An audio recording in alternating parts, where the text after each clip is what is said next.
This is a group of terrifying vulture monsters. They survive on human organs. Within a few miles, if someone's about to die, they can sense the smell of death. This day, the monster suddenly smells death. So he rushes to drive to where the smell is coming from. Turns out a bunch of thugs got into a fight. One of the thugs is seriously injured. When the monster arrives, the man is lying on the ground struggling for help. The monster pulls out the man's ID, then tosses it all away. Then he calmly watches this unlucky thug, waiting for death to come. But after a long wait, the man still hasn't died. So the monster decides to end his suffering. He drags the man onto the road. After the man dies, the monster starts feeding. After eating his fill, he heads to the suburbs. There's an abandoned RV there. Inside the abandoned RV lives an 80-year-old couple. The monster looks at them and suddenly transforms into a vulture monster. Then he sticks out his long tongue.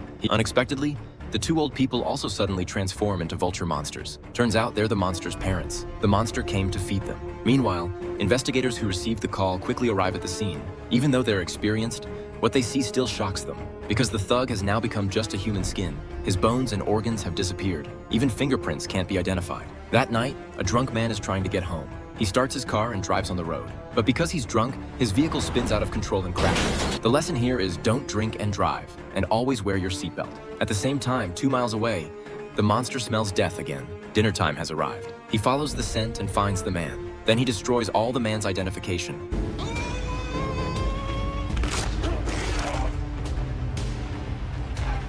Finally, he sticks out his tongue and starts feeding. In just 2 days, 2 horrifying murders have occurred. The investigators have to take this seriously now. Both victims' death locations are near the park. To make the capture go smoothly, they find expert Jack. He analyzes the type of criminal. It's a vulture-like monster. Their food is mainly human organs. Before they feed, they crush the bones first. Considering every victim was run over by a vehicle, the investigators determine this is the creature. That night, they come to the park. They smear the smell of rotting flesh on themselves. Then they lie on the ground acting as bait. The others hide, waiting for the monster to arrive. The monster quickly smells the fresh scent of death. Soon after, the monster arrives at the park. But just as they're about to make the arrest, a wild dog appears behind the investigator. And this investigator happens to not be human either. The investigator chases after the wild dog, but during the chase, the investigator accidentally trips on a rock. His head collides with a massive boulder. This knocks him unconscious. And at the same time, the monster also smells something. This is a fresher scent than the bait, so he switches targets. The other 2 investigators are totally confused.